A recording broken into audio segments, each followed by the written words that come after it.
കോതമംഗലത്തെ 23-കാരിയുടെ ആത്മഹത്യയിൽ പ്രതി റമീസിന്റെ മാതാപിതാക്കളെയും പ്രതി ചേർത്തുവെന്ന വാർത്ത. റമീസിന്റെ പിതാവ് റഹീം രണ്ടാം പ്രതിയും മാതാവ് ഷരീഫ മൂന്നാം പ്രതിയുമാണ്. ഇരുവർക്കുമെതിരെ ആത്മഹത്യാ പ്രേരണാകുറ്റം ചുമത്തിയിട്ടുണ്ട്. പെൺകുട്ടിയുടെ മരണത്തിൽ വനിതാ കമ്മീഷനും കേസെടുത്തു. പോലീസിനോട് വനിതാ കമ്മീഷൻ റിപ്പോർട്ട് തേടിക്കഴിഞ്ഞു.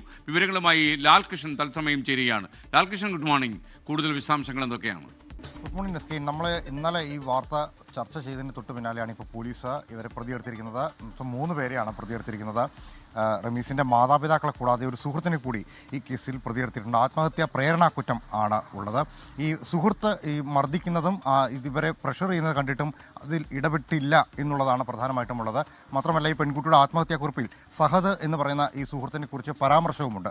മാതാപിതാക്കൾ ഈ മതപരിവർത്തനം അടക്കമുള്ള കാര്യങ്ങളിൽ സമ്മർദ്ദം ചെലുത്തി അത് കുട്ടിയെ മാനസികമായി പീഡിപ്പിച്ചു എന്നുള്ളതാണ് പോലീസിന്റെ കണ്ടെത്തൽ.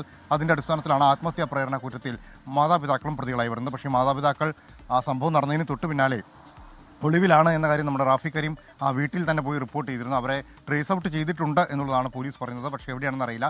എന്തായാലും സഹദിനെ ഇന്ന് കസ്റ്റഡിയിൽ എടുത്ത് ചോദ്യം ചെയ്ത് തൊട്ട് പിന്നാലെ അറസ്റ്റ് രേഖപ്പെടുത്താനാണ് തീരുമാനം. ഇതിന് പിന്നാലെയാണ് വനിതാ കമ്മീഷൻ നിലവിൽ ഈ കേസ് റിപ്പോർട്ട് തേടിക്കൊണ്ട് കോതമംഗലം പോലീസിനോട് ആവശ്യപ്പെട്ടിരിക്കുന്നത്.